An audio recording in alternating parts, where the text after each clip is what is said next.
Close your eyes for a moment. Imagine the sound of leaves rustling in a gentle breeze, the scent of earth and jasmine, and a quiet corner that belongs entirely to you. This isn't a distant resort.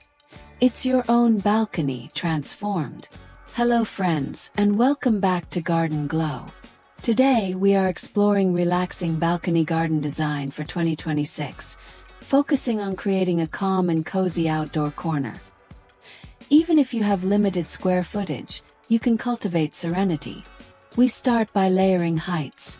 Tall palms for privacy, mid-level ferns for texture, and trailing vines to soften hard edges.